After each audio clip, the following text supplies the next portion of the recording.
الحمد لله وكفى وسلام على عباده الذين اصطفى أما بعد فأعوذ بالله من الشيطان الرجيم بسم الله الرحمن الرحيم اقرأ باسم ربك الذي خلق الإنسان من علق اقرأ وربك الأكرم الذي علم بالقلم علم الإنسان ما لم يعلم صدق الله العظيم. گزشتہ مجلس میں یہ بات آ چکی کہ سورہ علق کی یہ ابتدائی 5 آیتیں قرآن کریم کی سب سے پہلی وحی ہے. حضور اکرم صلی اللہ علیہ وسلم پر سب سے پہلی وحی جب نازل ہوئی تو یہ 5 آیتیں اتری تھیں، اور اس وقت یہ بتایا تھا کہ حضرت جبرائیل علیہ السلام جب یہ آیتیں لے کر آئے اور حضور صلی اللہ علیہ وسلم سے فرمایا اقرأ پڑھیے، تو آپ نے فرمایا ما انا بقارئ، میں پڑھا ہوا نہیں ہوں، پڑھنا نہیں جانتا. اللہ تبارک و تعالیٰ نے اپنی حکمت کے پیش نظر اللہ کے رسول صلی اللہ علیہ وسلم کو امی رکھا تھا، آپ لکھنا پڑھنا نہیں جانتے. بہرحال یہ 3 مرتبہ ہوا اور حضرت جبرائیل علیہ السلام نے حضور صلی اللہ علیہ وسلم کو اپنے سینے سے لگایا اور 3 مرتبہ پڑھنے کو کہا. آخر میں پھر حضور صلی اللہ علیہ وسلم کو یہ 5 آیتیں پڑھائی گئی. اس میں سب سے پہلی آیت اقرأ باسم ربک الذی خلق. اللہ تبارک و تعالی نے سب سے پہلا حکم حضور صلی اللہ علیہ وسلم کو جو دیا تو کہا اقرأ پڑھیے. آپ کو سب سے پہلا حکم اللہ نے یہ نہیں دیا کہ میری عبادت کیجیے، میرا حکم مانیے، میں کہوں اس طرح کیجیے، میرے ساتھ کسی اور کو شریک مت کیجیے، کسی بات کا کوئی حکم نہیں دیا. سب سے پہلا حکم، سب سے پہلی وحی، اور وحی کا سب سے پہلا لفظ اقرأ پڑھیے. اس سے تعلیم کی اہمیت معلوم ہوتی ہے کہ اصل چیز علم ہے، پڑھنا لکھنا ہے، اس کے ذریعے سے آدمی ترقی کرتا ہے. اب پڑھنا کیسے ہے؟ کہا بسم ربک، اپنے رب کے نام سے پڑھیے. اسم کا معنی نام، اپنے رب کا نام لے کر پڑھیے. اس میں اس بات کی طرف اشارہ ہے کہ جو کام آپ کرنا چاہیں اللہ کا نام لے کر شروع کیجئے، آپ کا کام آسان ہو جائے گا. کیونکہ حضرت جبرائیل علیہ السلام نے جب اللہ کے رسول صلی اللہ علیہ وسلم سے کہا اقرأ پڑھیے تو آپ نے عذر کیا بیان کیا تھا؟ ما انا بقاری، میں پڑھا ہوا نہیں ہوں. تو گویا اللہ کے رسول کو کہا جا رہا ہے آپ پڑھے ہوئے نہیں ہیں، آپ نے کسی کو استاد نہیں بنایا، کسی کے پاس آپ پڑھنے سیکھنے نہیں گئے، لیکن اپنے رب کا نام لے کر شروع کیجئے، آگے اللہ آسان کر دے گا.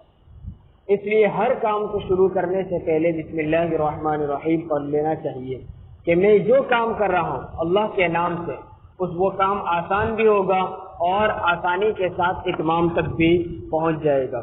اچھا، کس کے نام سے؟ تو یہاں کیا کہا؟ بسم ربک، اپنے رب کے نام سے. یہ بھی تو کہہ سکتے تھے اقرأ بسم اللہ، اللہ کے نام سے پڑھیے، لیکن لفظ اللہ کا استعمال نہیں کیا. اور کون سا لفظ لائے؟ رب. رب کے نام سے پڑھیے. اس سے پہلے کئی مرتبہ یہ آ چکا ہے کہ رب کس کو کہتے ہیں؟ جو آہستہ آہستہ اسٹیپ بائی اسٹیپ کمال تک پہنچائے. پہلے ہم موجود نہیں تھے، ہمیں وجود دیا، ہمیں اللہ نے پیدا کیا، پھر ہماری عمر کے لحاظ سے آہستہ آہستہ ہمیں ترقی دی. ایسا نہیں ہوتا کہ بچہ پیدا ہونے کے ساتھ ہی بات کرنے لگے، کھانے پینے بھی لگے، کمانے بھی لگے، نہیں. اب اس کی عمر کے اعتبار سے آہستہ اللہ تعالیٰ اس کی عقل بڑھاتا رہتا ہے اور اس کے اندر صلاحیتیں آہستہ آہستہ پیدا کرتا ہے. اس کو کہتے ہیں رب. یہاں بھی لفظ رب لا کر اشارہ کیا کہ آپ کی عمر کے 40 سال گزر گئے. حضور کو کہا جا رہا ہے 40 سال کے اندر ہم نے جس طرح آپ کی تربیت کی، آپ کو پیدا کیا اور آپ کو ایسے ماحول میں رکھا، اور اس جہالت والے ماحول میں بھی ہم نے آپ کی حفاظت کی اور ہر اعتبار سے ہم نے بہترین انداز میں آپ کی تربیت کی. وہی رب آپ کو پڑھانا چاہتا ہے. تو آپ فکر نہ کیجیے، باوجود امی ہونے کے جس رب نے آپ کی آج تک تربیت کی ہے وہی رب آپ کو پڑھانے پر بھی قادر ہے. قرآن کریم کی اس اسلوب کو ہم ذرا دیکھیں تو ایک پیارا سا یہ اسلوب ہے، اقرأ بسم ربک. دیکھیے ربی کا معنی رب ہے، اس کے بعد ہے کاف، ربک، کاف کا معنی ہے آپ کا رب. سیدھا یوں نہیں کہا کہ رب کے نام سے شروع کیجئے، اللہ کے نام سے پڑھیے، بلکہ آپ کے رب کے نام سے پڑھیے. اس میں اپنائیت اور محبت کا اظہار ہے. جس طرح دوستوں میں آپس میں ہوتا ہے، دو دوست ہیں، بہت پکے دوست ہیں، بہت اچھی بنتی ہے. کبھی کسی ایک دوست کو کہیں کاروبار میں بہترین ترقی مل گئی، یا بہترین جاب مل گئی، یا کہیں لوٹری لگ گئی، کوئی بھی اچھے سے اچھا فائدہ ہو گیا، تو فوراً کیا کرتا ہے؟ اپنے دوست کو فون کر کے خوشخبری دیتا ہے. اور خوشخبری دینے میں ہم عام طور پر الفاظ کیا استعمال کرتے ہیں؟ آج تو تیرے بھائی کا کام بن گیا. کیا کہتے ہیں؟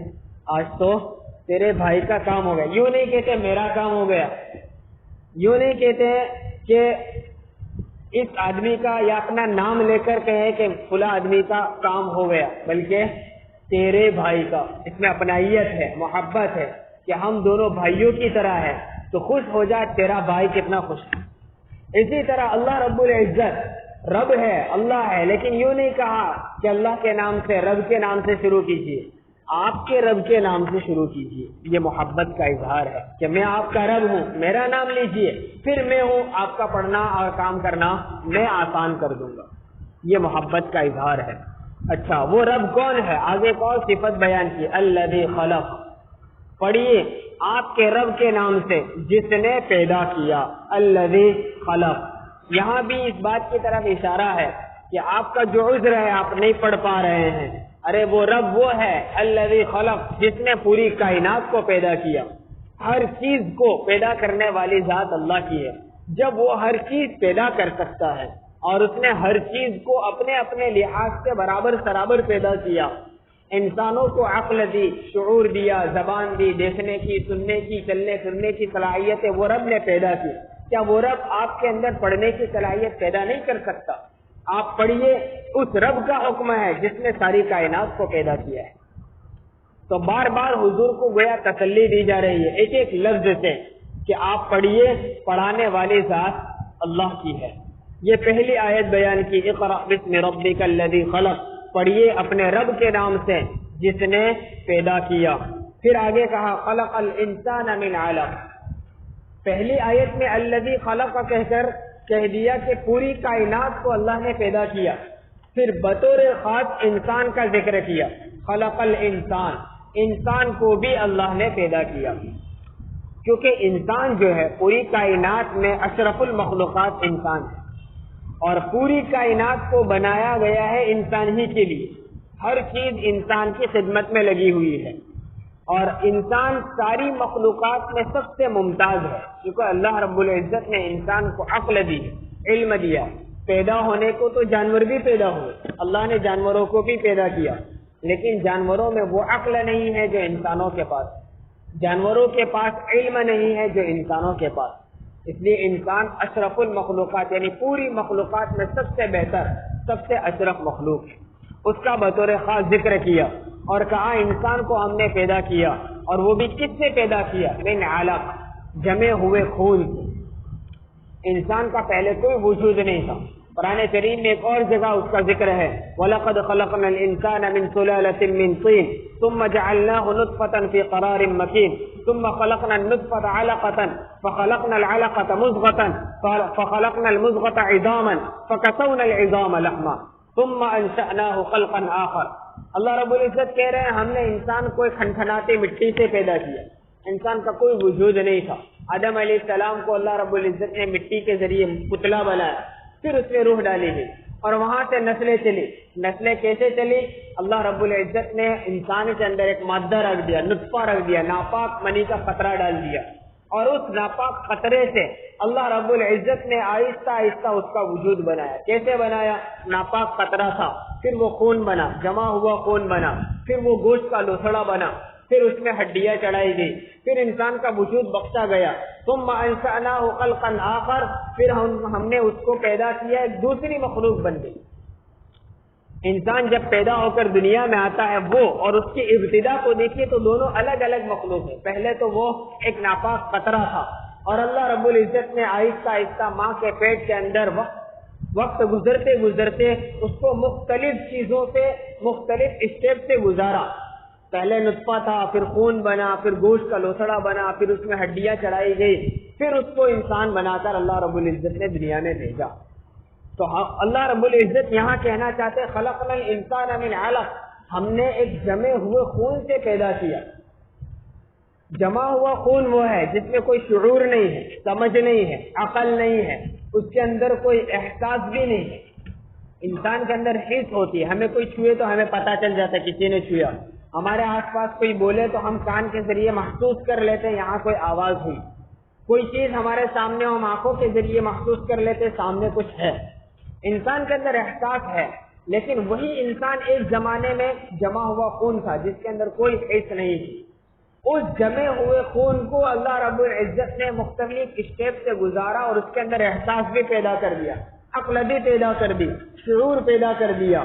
وہی اللہ آپ سے کہہ رہا ہے آپ پڑھیے، اور وہی اللہ آپ کو پڑھنے پر بھی قادر کر دے گا. یہ ہے خلقنا الانسان من علق.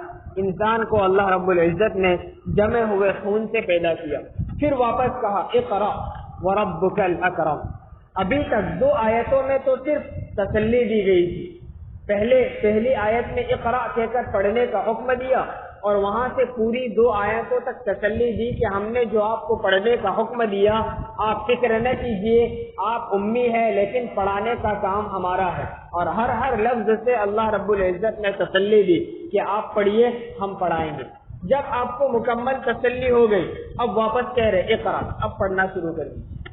اب آپ کو تسلی ہو گئی، اطمینان ہو گیا، میں پڑھ سکتا ہوں، چاہے میں کسی کے پاس پڑھنے اور سیکھنے نہیں گیا، کسی مکتب اور مدرسے میں نہیں گیا، لیکن اللہ رب العزت نے ہر لفظ سے تسلی دے دی پڑھنا شروع کیجئے، پڑھانا ہمارا کام ہے. جب آپ کو تسلی ہو گئی واپس کا اقرا، اب پڑھیے. اور یہ تفسیر یہ بھی ہے کہ پہلی آیت میں پہلی مرتبہ جب اقرا کہا اس سے خود حضور کو پڑھنے کا حکم ہے، اور تیسری نمبر کی آیت میں دوبارہ اقرا کہا اس سے تبلیغ کا حکم ہے. خود بھی پڑھیے اور پڑھ کر سنائیے بھی، لوگوں تک پہنچائیے. کیسے؟ وَرَبُّكَ الْأَكْرَمُ. آگے اللہ رب العزت نے اپنی ایک صفت بیان کی کہ دیکھیے آپ کے اندر پڑھنے کی پوری صلاحیت ہے، اس لیے آپ فکر مت کیجیے. جیسے 2 آیتوں میں ابھی آپ کو سمجھایا گیا، آپ کے اندر پڑھنے کی صلاحیت ہے، اگرچہ آپ امی ہیں لیکن ہم پڑھائیں گے. اب یہ بندے کی طرف سے، اللہ کے رسول صلی اللہ علیہ وسلم کی طرف سے تو پوری استعداد، پوری طاقت ہے، آپ پڑھیں گے. اب اللہ رب العزت اپنی صفت بیان کر رہا ہے وَرَبُّكَ الْأَكْرَمُ، اور آپ کا رب سب سے زیادہ کریم ہے، سب سے زیادہ بزرگ ہے، سب سے زیادہ بخشنے والا ہے. یعنی بندے کی طرف سے، یعنی حضور کی طرف سے پوری استعداد، اور اللہ رب العزت کہہ رہا ہے میری طرف سے بھی پوری فیاضی، پوری سخاوت. اکرم، اکرم کہتے ہیں سب سے زیادہ سخی، سب سے زیادہ فیاض، سب سے زیادہ کریم. تو گویا یوں کہنا چاہتے ہیں کہ دونوں طرف سے، بندے کی طرف سے بھی پوری صلاحیت ہے کہ وہ پڑھ سکے، اور اللہ رب العزت کہہ رہا ہے میری طرف سے بھی پوری بخشش ہے، پوری طرف سے میری سخاوت ہے، آپ کو ہم پڑھائیں گے، ہر چیز ہم آپ کے لیے مہیا کریں گے. جب دونوں طرف سے معاملہ ہوگا تو اب کام آسان ہو جائے گا. اس لیے کہا وَرَبُّكَ الْأَكْرَمُ، آپ کا رب بھی بہت کریم ہے، فکر مت کیجیے، ہم سارا کام نمٹا دیں گے. اس سے ایک بات یہ بھی پتا چلی کہ جب علم حاصل کرنا ہو، کوئی بھی چیز ہمیں سیکھنی ہو، تو استاد اور شاگرد دونوں کی طرف سے محنت اور طلب کا ہونا ضروری ہے. اگر طالب علم یا اسٹوڈنٹ پڑھنا چاہے، سیکھنا چاہے، اسٹڈی کرنا چاہے، لیکن اس کا استاد، اس کا ٹیچر محنت نہ کرے، توجہ نہ دے، تو بھی کام نہیں بن سکتا. اگر اسٹوڈنٹ پڑھنے کے لیے آ تو گیا، طالب علم پڑھنے کے لیے آ گیا، استاد پوری محنت بھی کرتا ہے، اچھی طرح اسے سمجھانے کی کوشش بھی کرتا ہے، اور لیسن دینے سے پہلے، سبق پڑھانے سے پہلے استاد اور ٹیچر پوری تیاری کر کے بھی آتا ہے، لیکن اسٹوڈنٹ اور طالب علم کے اندر تڑپ اور طلب نہیں ہوگی تو کام نہیں بنے گا. کیونکہ یہ معاملہ ایسا ہے جس میں دونوں طرف سے طلب اور دونوں طرف سے محنت کا ہونا ضروری ہے. لہذا اقرأ وربک الاکرم، آپ پڑھیے، آپ کا رب بہت کریم ہے. الذی علم بالقلم، جس رب نے قلم کے ذریعے سے علم سکھایا، اللہ رب العزت اپنی ایک اور صفت بیان کر رہے ہیں کہ یہ رب وہ ہے جس نے قلم کے ذریعے علم دیا۔ علم حاصل کرنے میں قلم کو بہت زیادہ اہمیت حاصل ہے۔ قلم ایسی چیز ہے جس سے دنیا کے بھی بہت سارے معاملات نمٹائے جاتے ہیں، کاروبار میں، تجارت میں، ہر چیز سے اپنے قلم کے ذریعے سے انسان ساری چیزیں محفوظ کر لیتا ہے، کیونکہ ہر بات ذہن میں محفوظ نہیں رہتی، انسان بھول جاتا ہے۔ جب اس کو قلم کے ذریعے سے نوٹ کر لیا، بعد میں زندگی میں جب بھی دیکھنا ہو کھول کر دیکھ لے گا کہ فلاں وقت کیا ہوا تھا۔ قلم کے ذریعے سے تاریخیں لکھی جاتی ہے، حالات اور واقعات لکھے جاتے ہیں، ہر چیز قلم کے ذریعے ہو جاتی ہے۔ اور یہاں اللہ رب العزت نے صفت بیان کی، الذی علم بالقلم، ہم نے قلم کے ذریعے سے علم دیا، علم سکھلایا، پہنچایا۔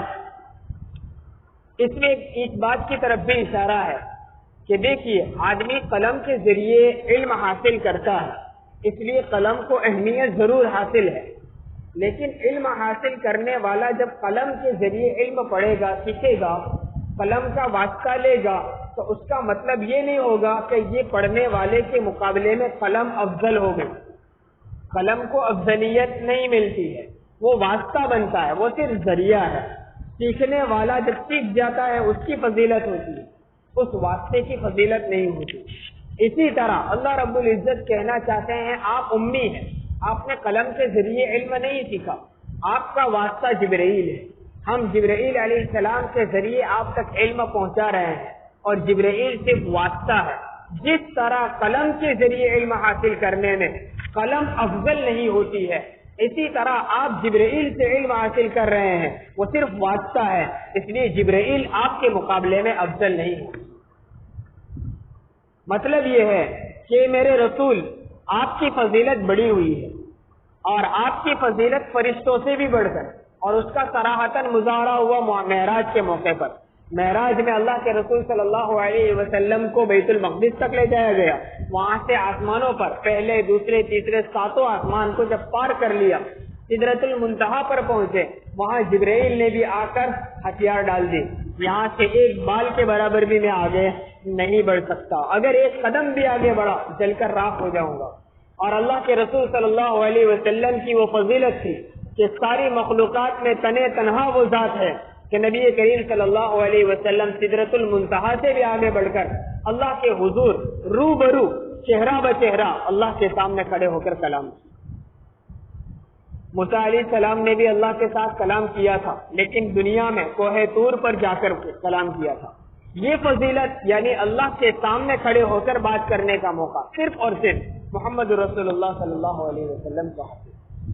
بہرحال لیکن قلم کی اہمیت اپنی جگہ پر پھر بھی موجود ہے۔ الذی علم بالقلم، جس نے قلم کے ذریعے سے علم دیا۔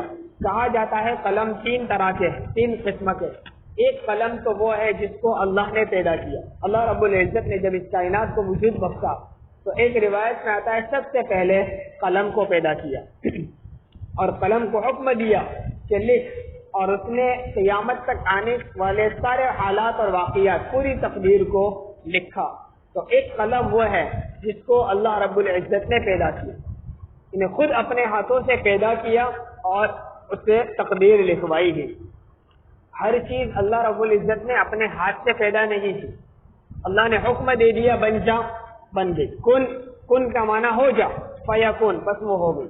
لیکن بعض چیزوں کو اللہ رب العزت نے خود اپنے ہاتھوں سے پیدا کیا، اس میں قلم بھی، جنات عدن بھی، آدم علیہ السلام بھی، آدم علیہ السلام کے پتلے کو اللہ رب العزت نے خود اپنے ہاتھوں سے پیدا کیا۔ ہاتھوں سے کا مطلب ہمارے ہاتھ کی طرح اللہ کے ہاتھ نہیں، وہ کس طرح پیدا کیا وہ اللہ ہی جانتا ہے، لیکن خود پیدا کیا اور دوسری چیزوں کو حکم دے کر پیدا کر دیا۔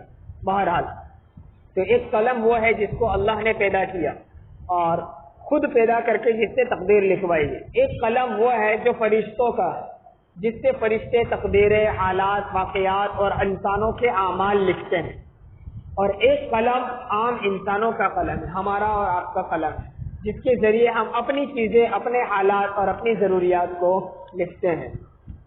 تو علم حاصل کرنے میں قلم کو یعنی لکھنے کو بڑی اہمیت حاصل ہے، اور ہر زمانے میں ہمارے اکابر اور اسلاف کے یہاں بھی خط و کتابت کا بہت اہتمام کیا ہے۔ اس لیے جس آدمی کے اندر تڑپ اور فکر ہوتی ہے علم حاصل کرنے کی، ہر اچھی بات کو سیکھنے اور محفوظ کرنے کی، وہ آدمی ہر وقت اپنے پاس قلم رکھتا ہے، قلم اور ڈائری. جہاں کوئی اچھی بات نظر آ گئی فوراً لکھ لے گا. کہیں بیان میں بیٹھا ہوا ہے، کہیں کسی موقع پر، کہیں آپ دیکھ لیں گے بہت سی مرتبہ کسی دیواروں پر، راستوں میں بہت قیمتی باتیں لکھی ہوتی ہے، کہیں اداروں میں، اسکولوں میں قیمتی اقوال لکھے ہوتے ہیں. تو جس آدمی کے اندر تڑپ ہوتی ہے وہ کیا کرتا ہے؟ فوراً دیکھ کر لکھ لیتا ہے، اپنے پاس محفوظ کر لیتا ہے. پھر جب وقت ملا اس کو دیکھتا ہے، اسے یاد کرتا ہے، اس کے اپنے ذہن میں محفوظ کرتا ہے. تو یہ قلم ایسی چیز ہے جو بہت ساری چیزوں کے سیکھنے کے اندر اور یاد رکھنے میں سہولت پیدا کرتی ہے. یہ 4 آیتیں ہوئی. 5ویں آیت علم الانسان ما لم يعلم، یہاں تک پہلی وحی نازل ہوئی. 5ویں آیت اور آگے انشاءاللہ اگلی مجلس.